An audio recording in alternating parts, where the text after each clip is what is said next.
सोचो मत शुरुआत करो, वादा मत करो साबित करो, बताओ मत करके दिखाओ। नमस्कार दोस्तों, एक बार फिर से स्वागत करता हूँ यशस्वी योद्धा के यूट्यूब चैनल पर। आप मुझसे वादा करो कि आप मेरी पूरी वीडियो को देखेंगे और मैं आपसे वादा करता हूँ कि वीडियो देखने के बाद आपके मैथ में परिवर्तन होना शुरू हो जाएगा। मैं 4 से 5 वीडियो में आप लोगों के लिए बेसिक कॉन्सेप्ट का लाऊंगा, बिल्कुल आपको जीरो से हीरो बना दूंगा। और दोस्तों आप सभी को बता दूं कि जिनको मैथ में कुछ भी नहीं आता, यानी मैथ का नाम तक सुने हैं, तो वो भी वीडियो को देख सकते हैं। आप लोगों के लिए ही ये वीडियो है। तो चलिए दोस्तों वीडियो को शुरू करते हैं बिना किसी देरी के। दोस्तों इंपॉर्टेंट फैक्ट देखिए, आपको कॉपी में नोट करते हुए चलना है दोस्तों, और इनको रिवीजन भी करना होगा बीच बीच में। पॉइंट नंबर 1 दोस्तों देखिए, अगर हम किसी भी संख्या में शून्य का गुणा किया जाए या शून्य से किसी संख्या में से गुणा किया जाए तो गुणनफल शून्य प्राप्त होते हैं। इसका मतलब क्या है सर? तो बड़े ध्यान से सुनिएगा दोस्तों। जब हम जीरो से यानी कि शून्य से किसी भी संख्या से गुणा करेंगे तो शून्य आएगा, और जब हम शून्य से किसी भी संख्या, दुनिया की कोई भी संख्या हो, फिर भी आपका आंसर शून्य ही आएगा। पर जैसे एग्जाम्पल के तौर पर देख लीजिए, जब 5 का गुणा 0 से हो रहा है, 5 का गुणा जब शून्य से हो रहा है तो शून्य प्राप्त हो रहा है। उसके बाद देखिए, जब शून्य का गुणा 5 से हो रहा है तो शून्य प्राप्त हो रहा है। आप लोग इसको कॉपी में नोट कर सकते हैं। दोस्तों बातें समझ में आ रही होगी ना, कि चाहे दुनिया का कोई भी नंबर हो, अगर उससे हम 0 से मल्टीप्लाई करते हैं तो आपका आंसर शून्य ही होगा। उम्मीद करता हूँ ये पॉइंट नंबर 1 आप सभी के समझ में आ गया होगा। हम लोग चलते हैं पॉइंट नंबर 2 की ओर। अब दोस्तों देखिएगा, पॉइंट नंबर 2 ये है। अब कॉपी में आप लोग इसको भी नोट कर लीजिए। शून्य में किसी संख्या से भाग दिया जाए तो भागफल शून्य प्राप्त होता है। इसका मतलब क्या होता है आप सभी को हम बताते हैं कि शून्य में यदि किसी भी संख्या, दुनिया का कोई भी नंबर हो, अगर उससे हम भाग देते हैं दोस्तों, तो आपका आंसर कितना आएगा? शून्य। आप लोग एग्जाम्पल के तौर पर देख लीजिए। देखिए, शून्य में जब हम किसी भी संख्या ने जब 7 से भाग दिया गया तो शून्य आ गया, और जब शून्य में दोस्तों किसी 39 से भाग किया गया तो शून्य आ गया। यानी कि हम आप सभी को समझाना चाहते हैं कि यदि शून्य में बड़े ध्यान सुनिएगा, शून्य में किसी संख्या से भाग दिया जाए तो आपका क्या होगा? भागफल दोस्तों आपका शून्य हो जाएगा। उम्मीद करता हूँ ये एक एक पॉइंट समझ में आ रहा होगा। अब कैसे, मैं बिल्कुल आसानी के साथ समझा रहा हूँ। ये जो 7 है, 7 इस प्लेस पर रहेगा, शून्य इस प्लेस पर। उम्मीद करता हूँ समझ में आ रहा होगा दोस्तों, आपका शून्य आ जाएगा। अब चलिए अगला 3 नंबर का पॉइंट नोट करिएगा दोस्तों। किसी संख्या को शून्य से भाग दिया जाए, किसी भी संख्या को शून्य में नहीं बोला मैंने, शून्य से, बड़े ध्यान सुनिएगा, शून्य से भाग दिया जाए तो भागफल, इन्फिनाइट का मतलब होता है अनंत, प्राप्त होता है। तौर पर देख सकते हैं, एग्जाम्पल तौर पे, जब दोस्तों 0 से हम किसी भी संख्या में भाग देंगे तो आपका क्या आएगा? इन्फिनाइट, यानी कि अनंत आएगा। बड़े ध्यान सुनिएगा, 0 से भाग देना होगा, 0 में नहीं, 0 से भाग देना होगा, तब आपका आंसर क्या होगा? इन्फिनाइट, यानी कि अनंत होगा। ये देख सकते हैं, 0 से जब हम 17 में भाग दिए तो आंसर इन्फिनाइट आ गया। यानी कि दुनिया का कोई भी नंबर हो, जब हम शून्य से भाग देते हैं किसी भी संख्या में तो आपका आंसर अनंत ही आता है। आप लोग कॉपी में इसको नोट कर सकते हैं। इसका मतलब होता है इन्फिनाइट का मतलब अनंत होता है। उम्मीद करता हूँ ये पॉइंट भी समझ में आया होगा। चलिए हम लोग चलते हैं अपने 4 नंबर की ओर। पॉइंट नंबर 4 हेडिंग लगा लीजिए दोस्तों अपनी कॉपी में। पॉइंट नंबर 4 इंपॉर्टेंट पॉइंट करके आप लोग कॉपी नोट्स भी बना सकते हैं, क्योंकि दोस्तों हम बिल्कुल बेसिक लेवल से चल रहे हैं और आपको पूरा मैथ अभी यूट्यूब चैनल पर आने वाला है, जो कि बिल्कुल बेसिक से रहेगा। देखिए क्या कर रहा है, किसी संख्या की घात शून्य होने पर उसका मान 1 होता है। अब घात क्या है सर? मेरे को समझ में ही नहीं आ रहा है। घात का मतलब मेरे प्यारे प्यारे दोस्तों, देखिए जैसे ए लिखा है, ए के ऊपर आप लोग देखे होंगे कई संख्या होती है। जैसे मान लीजिए 2 के ऊपर ये जो 2 लिखा है, इसके ऊपर वाली संख्या जो है ये क्या है दोस्तों?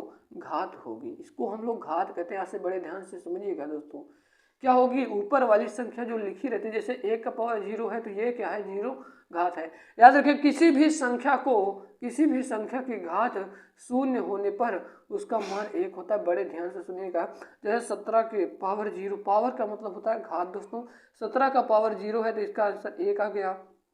5 का पावर यानी कि 5 की घात है 0 है तो 1 आ गया। आज से बड़े ध्यान से याद रखिएगा, किसी भी संख्या का घात अगर 0 हो तो उसका आंसर 1 आता है। उम्मीद करता हूँ ये चौथा वाला टाइप भी आप सभी के समझ में आ गया होगा। 5 नंबर की ओर हम लोग चलते हैं दोस्तों। उम्मीद करता हूँ आप लोग नोट कर रहे होंगे, अगर नोट कर रहे हैं तो बहुत अच्छी बात है दोस्तों। मैथ को आपको सीखने से दुनिया की कोई ताकत नहीं रोक सकती, ठीक है। तो चलिए अगला पॉइंट देखिए दोस्तों, किसी संख्या को स्वयं से भाग देने पर भागफल 1 प्राप्त होता है। स्वयं का मतलब क्या होता है सर? स्वयं का मतलब दोस्तों खुद होता है। जैसे कहते हैं खुद को मार लो, यानी कि अपने आप को ही अपने हाथों से मार लो, ठीक है। यानी कि खुद का मतलब होता है स्वयं, स्वयं का मतलब होता है खुद। स्वयं का क्या मतलब होता है दोस्तों? स्वयं का मतलब खुद को ही होता है, ठीक है।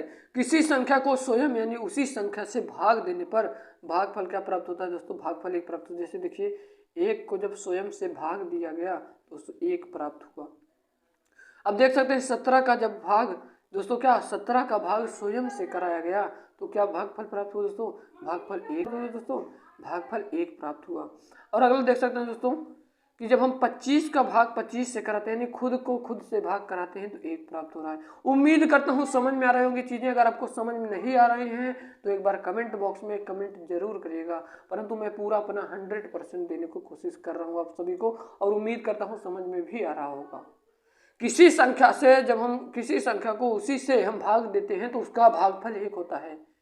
यानी कि आप लोग देख सकते हैं जब 25 का भाग 25 में, अब सर समझ में नहीं आ रहा तो 25 का देखिए भाग जब हम 25 में देंगे तो 1 ही तो आएगा ना यार, ठीक है।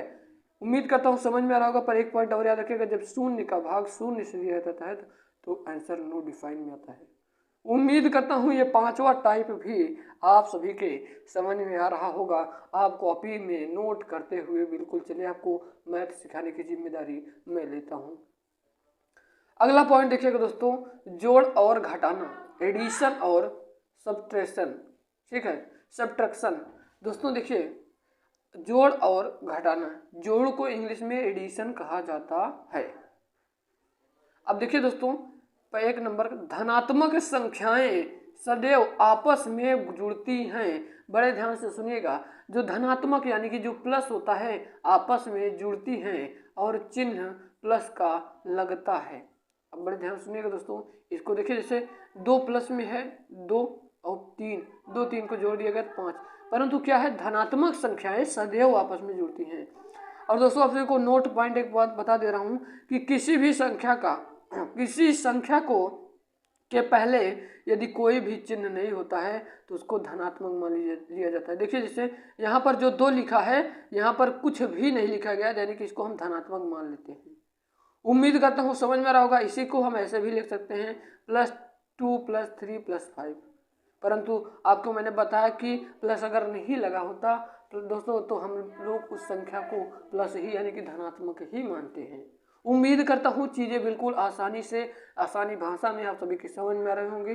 चलिए हम लोग चलते हैं अगले टाइप को, जोड़ और घटाना की। 2 नंबर का क्या कह रहा है कि धनात्मक और ऋणात्मक संख्याएं सदैव आपस में घट जाती हैं और चिन्ह बड़ी संख्या का लगता है।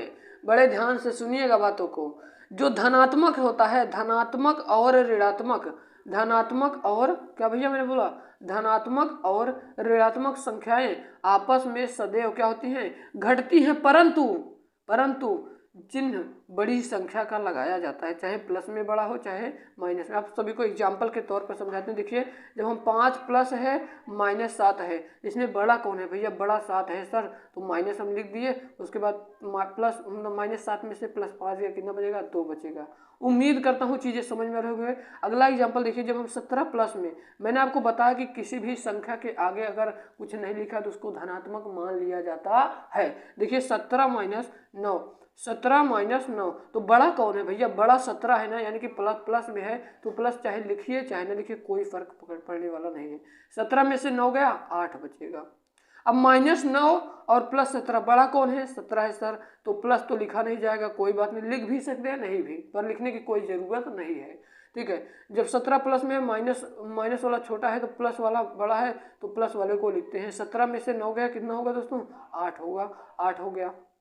अगला एग्जाम्पल देखिए, 9 प्लस में है -11 में, बड़ा कौन है भैया? बड़ा माइनस वाला है तो माइनस यहाँ पर लिख लिया गया, और बड़ा है 11 वाला, तो 9 को जब -9 प्लस 11 करेंगे तो माइनस वाला बड़ा है, तो कितना बचेगा 2 हो जाएगा दोस्तों, -2 हो जाएगा। उम्मीद करता हूँ ये प्रश्न भी आप सभी की ये चीज़ें भी समझ में आ रही होंगी। हम लोग चलते हैं 3 नंबर के ओर। 3 नंबर देखिए धनात्मक और ऋणात्मक में। ऋणात्मक संख्याएं आपस में जुड़ जाती हैं और चिन्ह ऋण का लगता है। बड़े ध्यान से सुनिएगा।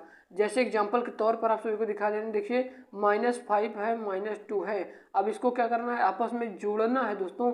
तो इस माइनस को, ये जो चिन्ह है दोस्तों, अगर दोनों सेम है तो यहाँ पर माइनस को लिख लिया जाता है और 5 2 -7। अब एग्जाम्पल के तौर पे दूसरा देखिए -7 और -5। -7 और -5 तो मैंने बताया कि जब दोनों चिन्ह आपस में समान हो तो उस चिन्ह को लिख लिया जाता है और आपस में जोड़ दिया जाता है। 7 5 -12। अब -8 -6 बराबर -14। अब हम कुछ देख लेते हैं गुणा में भी इम्पोर्टेंट चीज़ें हैं, तो आप लोग नोट करते हुए चलिएगा दोस्तों, क्योंकि आपको बहुत लाभकारी होगा। गुणा में देखिएगा, गुणा को इंग्लिश में मल्टीप्लाई कहा जाता है, मल्टीप्लिकेशन, ठीक है। ये देखिए दोस्तों, आपको समझाते थे, जब प्लस का मतलब होता है धनात्मक। जब प्लस का गुणा प्लस से होगा तो प्लस में ही आपका आंसर मिलेगा। ये देखिए, और प्लस के आगे मैंने बताया कि प्लस के आगे प्लस लिख भी सकते हैं पर और नहीं भी लिख सकते हैं। अगर नहीं लिखे तो कोई भी दिक्कत नहीं है, दुनिया जानती है कि प्लस ही है। जब देखिए 3 और 2 का गुणा किया गया तो प्लस में 6 आ रहा है।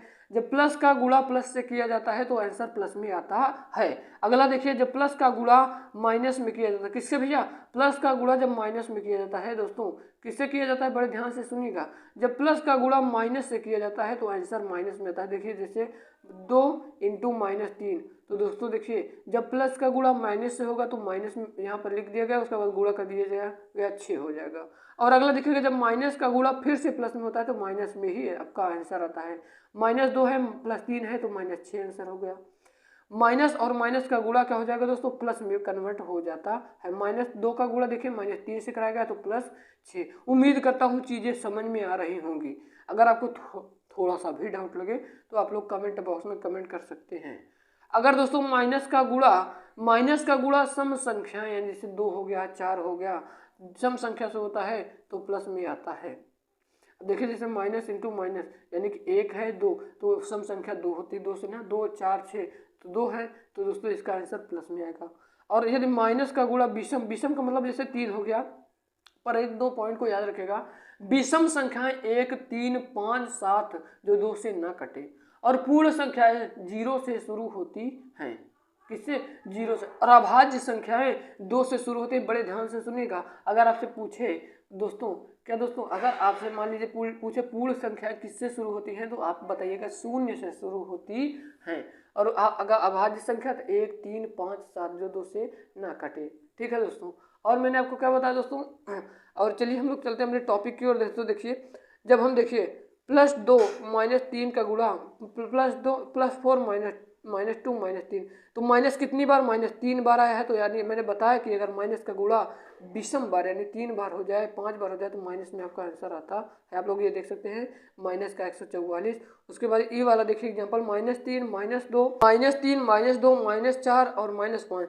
तो दोस्तों देखिए सम में है 1 -2 -3 -4। मैंने बताया कि जब सम का गुणा सम में होता है तो आपका आंसर प्लस में आता है, +120 हो गया। उम्मीद करता हूँ ये चीज़ें आप सभी के दिमाग में नोट हो रही होंगी।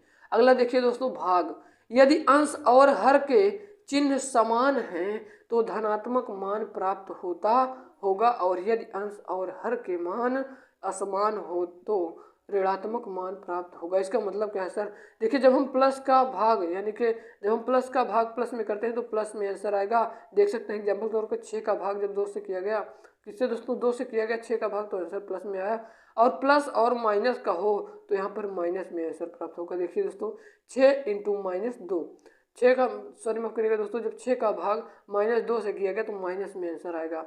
मैंने आपको बताया कि जब प्लस से भाग हो तो प्लस में आएगा, प्लस माइनस से हो तो माइनस में आंसर आएगा। और यदि माइनस माइनस से हो, माइनस तो माइनस का मतलब नीचे वाली संख्या भी माइनस में हो और ऊपर वाली संख्या भी माइनस में, तो आंसर किस में आएगा, प्लस में आएगा।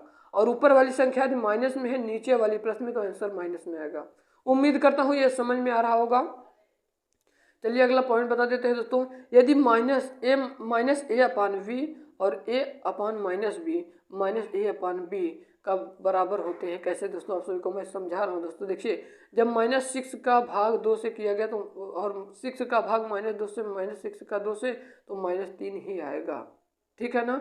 चलिए, उम्मीद करता हूँ दोस्तों आज की वीडियो पसंद आई होगी। अगर आपको ये छोटी सी वीडियो ये मेरी आपको लगा हो कि सर जी मेहनत किया, तो वीडियो को लाइक जरूर करिएगा, और चैनल पर नया तो चैनल को सब्सक्राइब कर लीजिएगा, क्योंकि आपको ऐसे ही इंटरेस्टिंग वीडियो आप लोगों के लिए मिलाते रहते हैं। उम्मीद करता हूँ वीडियो पसंद आएगी। जय Hind, Vande Mataram and take care.